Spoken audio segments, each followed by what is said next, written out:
Call the meeting to order. We'll start with a pledge of the flag. Pledge allegiance to the flag of the United States of America and to the republic for which it stands, one nation, under God, indivisible, with liberty and justice for all. Thank you. Seeing as there appears to be no public for the first public comment period, we'll start right off with reports. We'll start with Aaron's building report, and I guess Sam tagged you're it. Okay, 0 commercial and 7 residential permits issued, renewed, 3 new complaints, 1 closed, unfounded, 5 residential and 0 commercial CO searches, 1 fire inspection, 11 residential and 3 commercial certificate of occupancy completions issued, 14 residential, 1 commercial permit inspection completed, 9 complaint inspections completed, $2,438.99 payments received, and reports are attached. Very good, thank you. That's, Aaron's busy. It seems to be, after the pandemic, there was a lot of building going on, renovations, but it seems some of that seems to be continuing, which I think is a good thing. So. It seems high too. Yeah. Well, some of them are what they are. Yeah. Police report, Chief Alessi.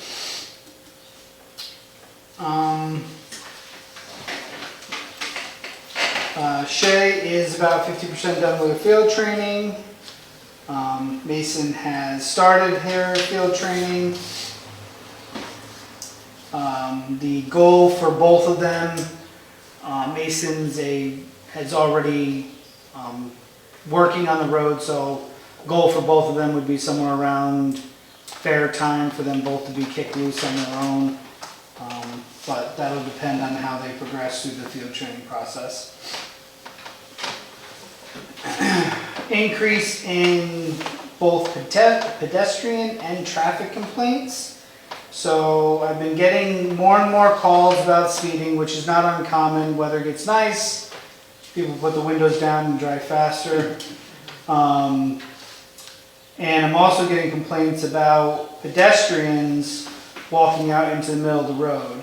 So that's focused around Main Street, Hudson Ave, is the primarily 2 places. And I've experienced it myself. People just come out between 2 cars and cross the road wherever they want. So I've let the officers know to keep an eye out for it and educate the people crossing the street dangerously. Patrol finders started to be installed and collecting information. The Town of Chatham contract was signed last month after last meeting. I just want to bring the attention to the board. We're getting more requests for the Town of Chatham Synagogue. We had an agreement with the town to assist the synagogue. We're continuing that. I've had a conversation with the town supervisor that request has increased. The main reason that request has increased is changes at the sheriff's office. So we are trying to help the synagogue out the best we can without affecting coverage within the village. And we're basically just prepping for the next 3 or 4 weekends straight. We've got something going on each weekend in the village that requires direct police utilization. And that is it for now. Curious, where are you getting most complaints for speeders? Yes. So everywhere. I've gotten calls on. No hot spots. I've got calls on Center Street, Spring Street, Kinderhook Street.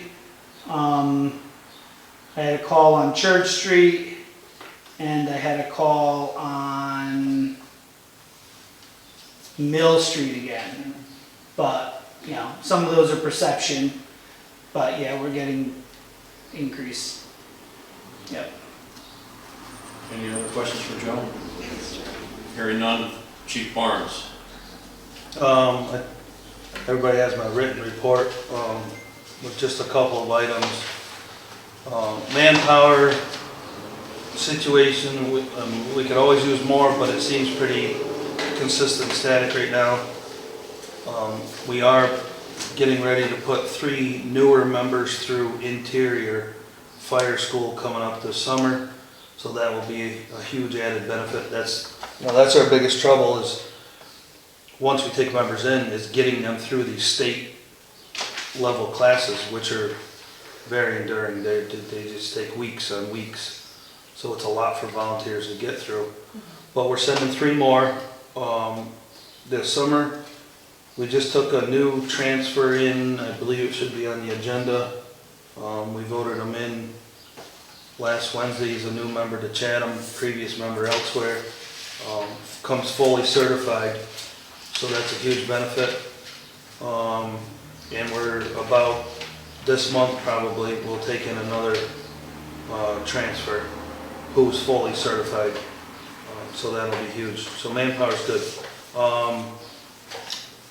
Firehouse has been busy, normal calls and stuff, but on top of that, the late spring, summertime picks up with the community events.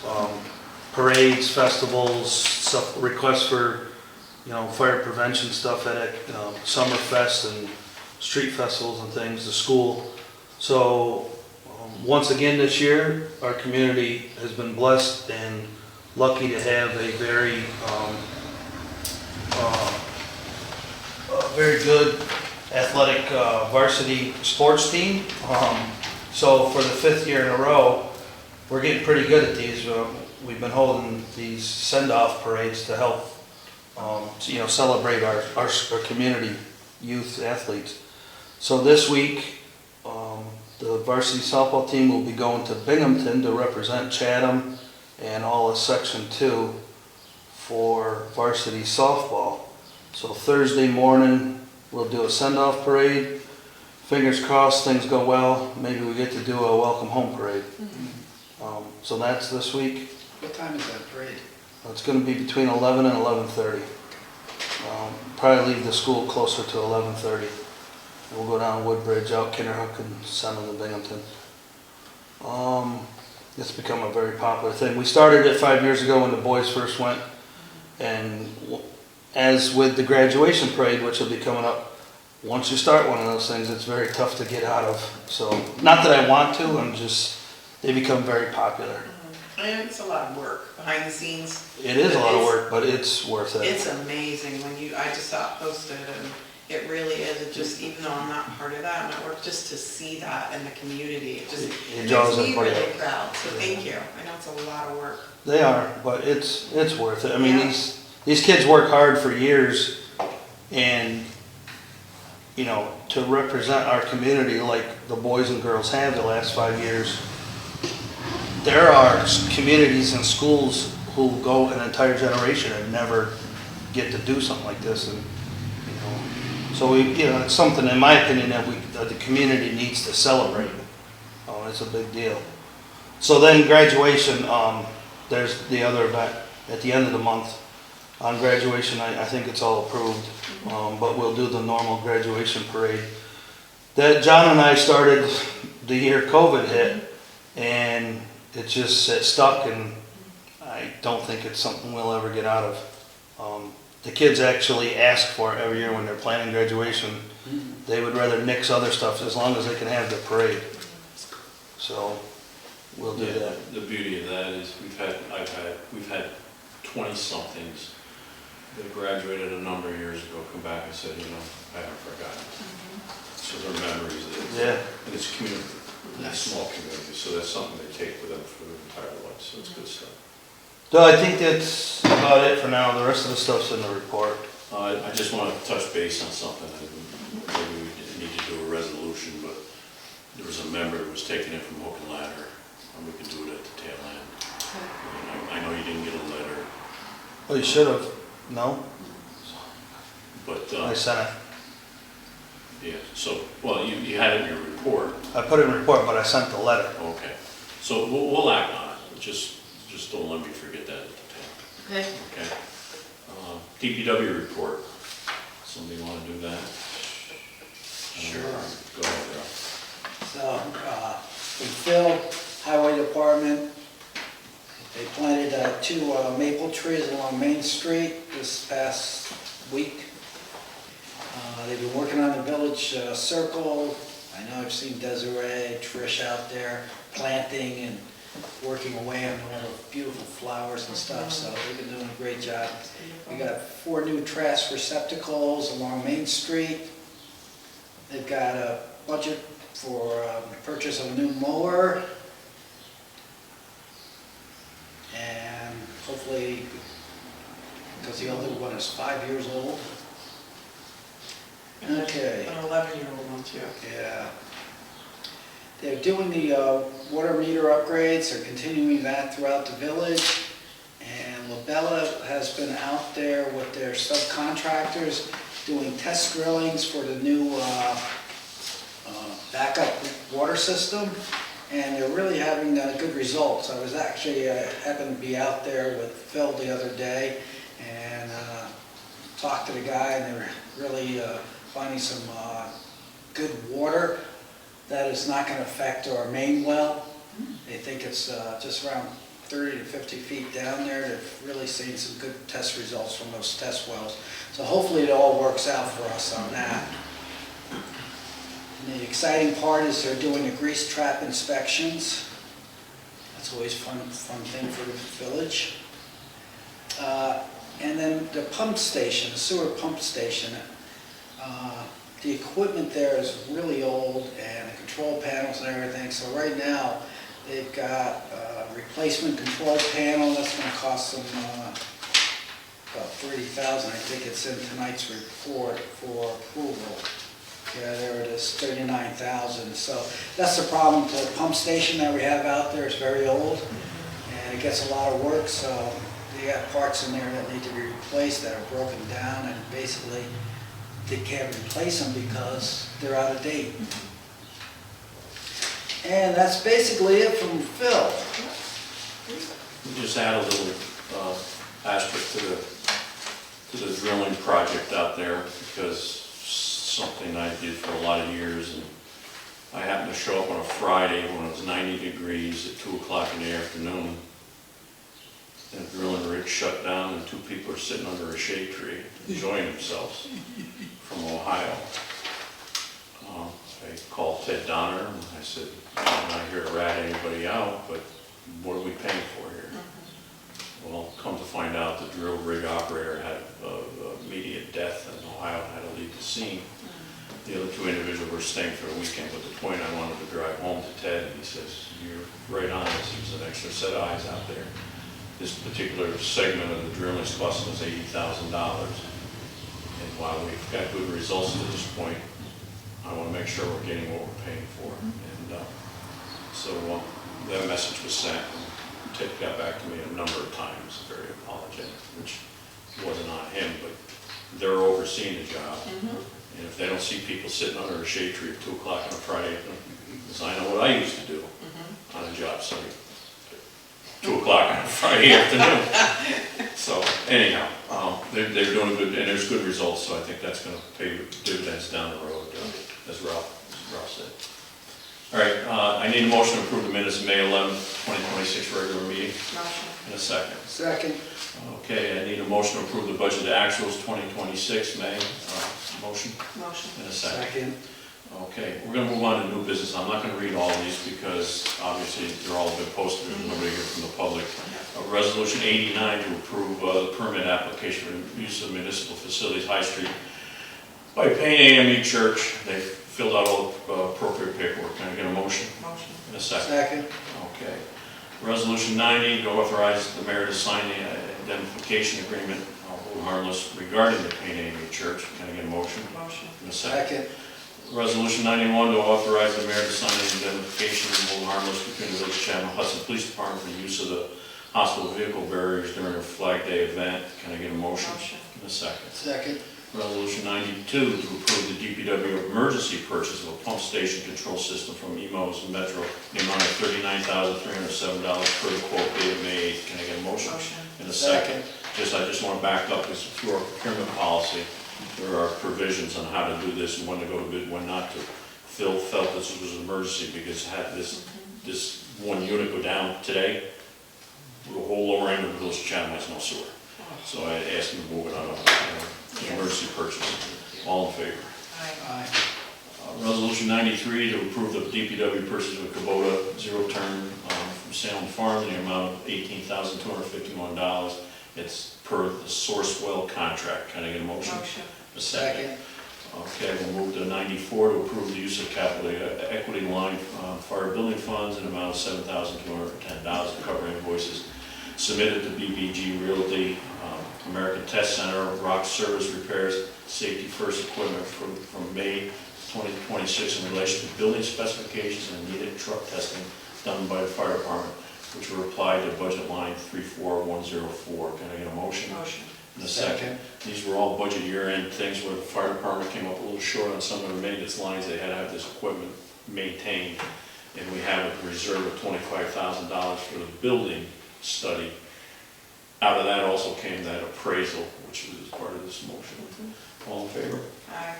Resolution 95 to approve the transfer of funds in the amount of $131.20. Line legal fees to police maintenance due to unanticipated ADP fees. Can I get a motion? Motion. Second. Second. Move it. Resolution 96 to approve the transfer of funds in the amount of $805 from the sanitary sewer equipment line, Social Security to fees being more than anticipated. Can I get a motion? Motion. And a second. Again, these were year-end to balance the budget. What do you want to do, Des, Resolution 97 to approve Wayne Hike as a member of SW Smith Oklahoma Into the fire department, into the fire department? yes. How are we going to word that? Can I get a motion to that? Motion. Second. All in favor? Aye. Before we get to items for discussion, Ken's done some work. There's a couple of things you were talking about that popped up. Actually, these actually can be items for discussion. Starting off with temporary substitute planning board, current member. We have a current member of the planning board who needs to step away for an unknown amount of time. He wants to continue dealing with some health issues. Out of that came, what do? Ken said we can by introducing a local law, which I'll do tonight, we can set 2 positions for alternatives for both the planning and the zoning board of appeals in the event this pops up. So we have 2 positions that we could fill as alternatives. However that might work, I don't know. Whether it'll work, I don't know. But by law, we can, instead of pulling somebody out of off the street and say, would you fill this position? This is how we have to legally do it, correct? Yeah, because there doesn't seem to be any authorization to do a temporary appointment, so you're either appointed or not. So you couldn't have someone come and say, well, until so-and-so is available. But the law does provide for alternates, and under the village law, the law says that you can have alternates in case of conflict of interest, but it's established that by the local law, you can supersede that and expand it to allow an alternate in the case of an absence. So some of it's just follows from the New York State village law. Unlike the regular members, where the terms have to be equal in years to the number of members, terms for the alternates can be set by your own, by the village board. So I wrote it with 2 positions that are staggered. Each one's 2 years. One ends at the end of the even years, one ends at the end of the odd years. They're appointed by the mayor with approval by the village board of trustees. So it just basically would mean that it would be useful in any case when you're short people, not places do this. Oh, yeah. But in the particular circumstances where you have someone who's unavailable for a while, you have an alternate, they can basically act just like a regular member. And if the full-time member is able to resume at some point, then we can step back into the position, the alternate would not be voting anymore unless someone else is missing, but they can participate. I've been through this in other places. In the event they miss some of it, it's their obligation to become fully informed on the matter, be fully up to speed on the file, and know what they're doing. And if that were to be the case, they should go on the record as saying, I have reviewed. They should do it, and they should go on the record and say what they have done to get themselves familiar with the case and acting plan. Anyway, a lot of places do this. I've done it in a couple other municipalities. It's very useful, because as y'all know, it's tough to get everybody there all the time, tough to full boards. It's also, as I noted in the purpose, it's kind of unfair to an applicant. One, when you're short, you can't do it, but even if you can hold the meeting, you know, if you have to have, because it takes a majority of the full board, you know, you put in a position where you need unanimity sometimes. Well, you really need 3 out of 5. If you have to get 3 out of 3, there's a much higher burden, you know. Yeah, and so it's, to be fair to them, you know, having a full board, it gives them I mean, most of the times the boards tend to be unanimous anyway, but if there's sometimes they're not, you know, and if you have to get unanimity out of 3 people, that can be tough. Yeah. And they're entitled really to a full board. So anyway, it serves a lot of purposes, pretty easy to do. It just opens 2 spaces, there's set terms. If you have the chance, if you can get somebody who can step in and do it, they can cover when need be. I have a question, actually a couple. Can the person, because we're talking about the planning and the zoning, can the person that is, they can't, so they can't. Okay, so you're gonna have to find 2 people for the planning, 2 people for zoning. Well, we'll advertise, but if in fact it doesn't happen, it doesn't happen, but we have a vehicle in place. Yeah. I will check on that, but I'm pretty sure you can't be in those 2 boards at the same time. I was thinking if it's an alternate that you could have a pool of 2 people, 3 people, and you just can say, okay, we need someone for the planning board, or we need someone for the zoning board. You can't flip-flop them. So like Well, 2 no. people. Another caveat is they need to have training. Yeah. So, I Recognize don't know that. who would want to do zoning, and there might be somebody out there, God bless them. I just don't think that's going to be something that's going to be easy to find. I will check that, but I don't think I know you can't be on the town board or the village board in one of them. So what do I want I to will do? look, because it's not impossible, because they don't actually review each other. They Right. do it different roles. Yeah. I was just thinking if you need a pool, Yeah. if you got 2 people, and then you can just, Well, you know, you could appoint people temporarily, you know, you can appoint them, they can resign, and then appoint them to the other one. yeah. Yeah. Yeah, I don't want to make this cumbersome, so what I want to do is I Well, want to... I'll look into that, but in any case, this authorizes you to set up 2 in each. I want to introduce this as a local law tonight, then it waits 30 days. We'll set the public hearing for 6:45 on July 13th, which is our next monthly meeting.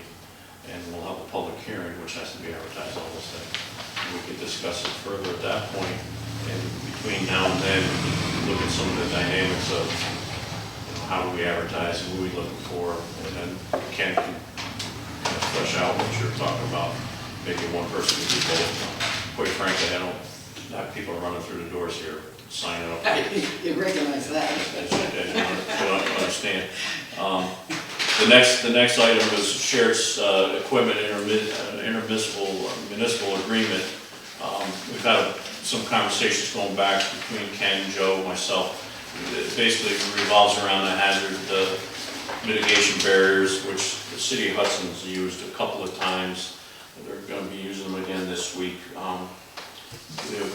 They may be available for other municipalities as part of the federal grant that we received, that we make them available. We just wanted to tighten up the agreement. Joe's done some research, ran it by Ken. Ken made a couple tweaks. He's made some more tonight. I don't think we've had enough time to digest this at this particular point. I want everybody to take a look at it. But for now, we're set with what we did last year. Going forward, if Ken can talk more about it, is we've included all the towns and all the villages in this so that we're not just targeting the city of Hudson or whatever, Niagara or not Niagara, the town of Kinderhook wants them for a carnival. You know, we're trying to make this easy for Joe and easy for us not to have to create an agreement every time we do one of these. It'll be kind of a canned blanket agreement. So Ken, you want to comment on that? Yeah, I mean, Joe had sent one over, and before, I was away last week, but made some little modifications. There was, between the village and the city of Hudson. And then, when I was in this morning, we were talking about how we're trying to make it available so that there's one sort of, one agreement that other towns could sign on to without having to go through the whole process from here. So I started to revise it, so I added, but as I get into it, some of them, only a few of them actually have police departments, and a bunch of them don't. So the wording is a little different depending on whether they do or don't. So this one, what you have in front of you is for the municipalities, the county and the municipalities in the county that actually have police departments. So it's basically what we had before. I just wanted to clarify that the village executes this, and as any of those others execute, any of those other entities execute it, then there's a bilateral agreement between the village and that entity. It doesn't bind, if the village of Philmont and the town of Greenport both sign on to this, it's agreement between Chatham and Greenport, Chatham and Philmont. It doesn't do anything between those other two entities. But the village executes it, and then as each one of these, if they do, then there's an agreement with that one. So you don't have to do your end of it over and over again. And when they sign it, it's good for 2 years between the village and that entity. So they don't deal with each other, they just do that for it. So it was just basically changing wording around, and also to really clarify that it is just a bilateral thing. It's not everybody working with everybody. But then some of the language does refer to these other entities having police departments, and since everybody else in the county doesn't, the material, the content is really the same, except, maybe we should talk a little bit, that some of this stuff, I guess they would only use if they had another department providing some coverage for them. I mean, you're not going to put this stuff in the hands of non-law enforcement personnel, or most of it anyway. I don't know, some of the cones or something, I don't know, but a lot of the stuff has to be handled by police officers, so we just have to clarify. I sort of put language in that it does say stuff that they have to have, it does talk about in somewhere training and authorized use, but it may be very, very specific. It has to ensure that these are only done by authorized people if they require them to engage a law enforcement agency to handle it. But just to be clear, you can't give your drones to the town board members who might go out and do what they will. So anyway, just to get that stuff straight, there's a little more adjusting. We can work together, Phil and I can just make sure we get the right language in there. But the other one is, the one you have in front of you is where they do have police departments, so that we don't have that issue. It's got to be handled by the police departments. So what I want to do is just, again, because we just got this, just take a look at it. We'll put it as a resolution next month unless there's any changes in between. And for the time being, for the sake of making our equipment available, we'll continue to do what the process we've been doing for the last year or so. This kind of tweaks it up, but I don't think everybody's had a chance to digest it. So we'll sit on this for a month. This will be on the agenda for next month. Joe, any comments or questions? Are you good with it? No, I think Ken's right. We'll work through that language for entities that don't have law enforcement, how we're going to manage that. Case in point is Town of Kinderhook has an article they alluded to using these barriers. They don't have a police force. Not that these can't be used by a non-police agency, but Joe sets the standard on how they're to be used. So that's a whole nother thing, and Joe will work through that. So this is trying to tighten that up. So going forward, as we have more and more requests, if we do have more and more requests, we'll just have a tighter policy. In terms of liability, like if Kinderhook wants to borrow our barriers or something, and someone does slam into it accidentally, not on purpose, is there any, would we be liable? We have insurance to cover that. That was covered through our insurance company. So even if it's not in the Even village? if Kinder came and took our trailers and rolled them over on McCag Road, Yeah, yeah. the agreement is they're responsible for them type of thing. I mean, that's all part of the indemnification. Okay. We don't, they have to sign those indemnification, indemnifying us. So if there's any, quite frankly, I think the manufacturers of those barricades basically say that if one of them gets hit, they replace them free of charge, because if you hit one of those and damage them, you got an issue. But good point, good point. Yeah, and there is indemnification, it says each municipality is responsible for the acts and omissions of its own officers, employees, and agents. So if they place them badly or do anything wrong, it's on them. You know, so anything that involves the use of them, the liability would be upon whoever's actually doing the using. Okay. If there were, it's a little less clear, if there were a mechanical problem with the device itself, it's not, there's not really any negligence on the part of anybody. It's not so specific, but that's probably been more on the manufacturer. That's all part of the manufacturer. Yeah, there's not too many moving parts on a solid steel barrier, so. They don't fall apart. Yeah. So again, we'll move that for next month. Moving on, deteriorated condition of traditional front steps, estimate of $130,000. Desiree, we looked a year ago, the front steps, some of them are canted, there's gaps, water gets in there and it freezes. My understanding was 20-some years ago, similar situation, they had a company come in and they did a special caulking and it lasted for whatever. We had to implement, was it last year, Liz? Debrino caulking, who does this type of stuff, and they gave us an estimate of 10,000? 10,000 recaulk. We wanted to get some more prices now in the new budget year. We had a mason come, Desiree reached out to a couple masons that do this type of stuff. A woman-owned business, she came from Catskill, Cairo, spent some time out here, talk, but she had a lot of ideas on how the steps need to be taken out. Could be a foundation problem, could be a lot of things, but you don't know till you go, type of thing. Long story short, she gave us a quote of $130,000. We didn't budget for that. Sounds like a deal. This is just a conversation, we're not gonna vote on anything tonight. We're gonna have to take another hard look at it. We are the opinion that something has to be done. I mean, the building's 113 years old. You don't replace those steps. The steps themselves have not failed. It's probably the foundation, water's gotten in there.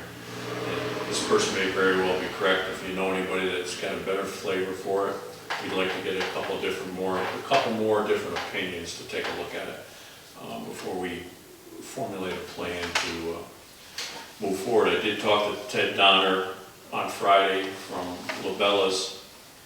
And I floated a couple things past him. They have a grants unit, and he says he's willing to have a conversation with us this week. And I'll touch it up if we can have a conference call. He's got some people on staff that I said, oh, I want to look at the steps and the drainage around the foundation. He said, we can have a conversation. So I just assume with the relationship we have with Labella's is I would be willing to spend a few $1,000s and have a grant writer write something and potentially cover the cost of these. We had money in our budget to do drainage around the foundation. Phil was going to do some of the work. We pulled it because the budget was, I thought it was too far out of whack, and that was one of the sacrificial lambs. So let's have that conversation again. So this is an item for discussion. It needs to be done. You know, again, I had the fourth graders here today, and it's nice to have them here, but you're talking about a building that's 113 years old. You know, putting windows in, we're working with the court. We've done some painting. You know, we're trying to do a lot of things here on a small budget, so that's yet to be determined. Is there anything to add to that? No, that covers it. Probably the last thing, Verizon, our cell tower site at the water tower at Edgewood Acres, there's two towers. One is AT&T, which is a cell tower. The other one is a lattice tower, which Mid-Hudson Cable had for a number of years. They put it there. There's been some back and forth over the years between Mid-Hudson and AT&T, and we've gone through contracts. I've asked Ralph to come on board a little bit and help us flesh some of this out, because no one of us have a lot of time. The contract was back to 2009, the original one in Mid-Hudson, and was renegotiated in 2011. Things got kind of convoluted all those years. Mid-Hudson has decided to pull out. They're going to sell their tower to Verizon, potentially. Verizon's pushing for some information about the site. We haven't talked about negotiation for contracts or money or anything. The last call I had was an individual out of Syracuse last week. He's looking for an idea of a 16 by 22 and a half slab where they would potentially put a radio shed, which is normal. If the site would hold that. Phil went up there today and looked, and said, in fact, it can't hold that. I'm waiting for this guy to get back. I'm going to sit down with Ralph and have another conversation. I would think within the next month or so, we're going to have to reach out and sit down with Ken, formulate a plan on what we want to do regarding a lease and what would be a reasonable price. I can tell you right now, Mid-Hudson, and we're not 100% sure, we think they were paying us $600 twice a year. We're not sure, $1,200 a year for the site. Those sites are going for $17,000 to $20,000 a year now. I can tell you it won't be $1,200, or Verizon can go somewhere else. And I don't mind that being in the record. So that's yet to be negotiated. And we've talked to the Village of Valatia, who's just putting a Verizon tower up. The town of Ghent, who's just permitted a Verizon tower to go up. So I know what their lease rates are on those two towers, which are on either side of this village, and considerable more than $1,200 a year. Trish is going to do some work. The town of Stuyvesant has just put a Verizon tower up. So we'll get what their lease rates are and do our due diligence, and then at some point I have to draft some sort of a contract. But stay tuned on that. Ralph, anything to add to that? No, I just visited the site with Phil, looked around. One thing we noticed was the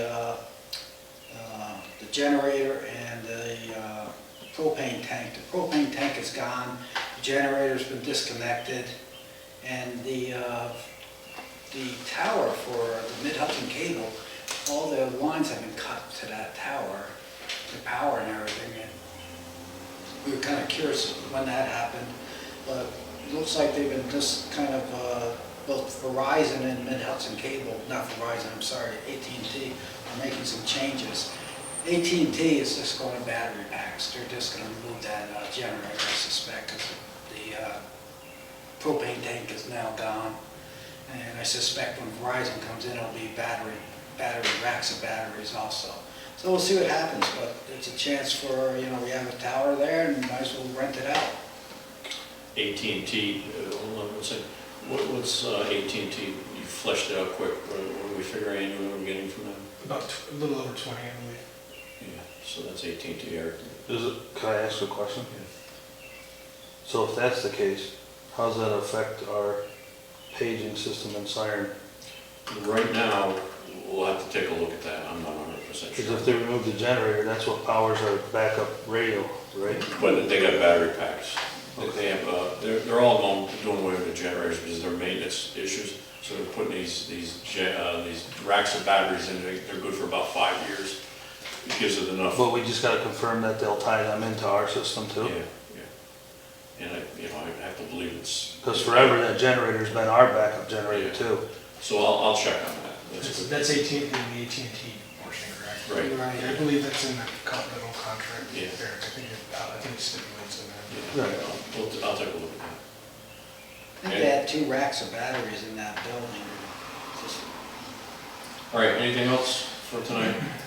Hearing none, I'll entertain a motion for adjournment. Motion. In a second. Second. He shall be adjourned, thank you.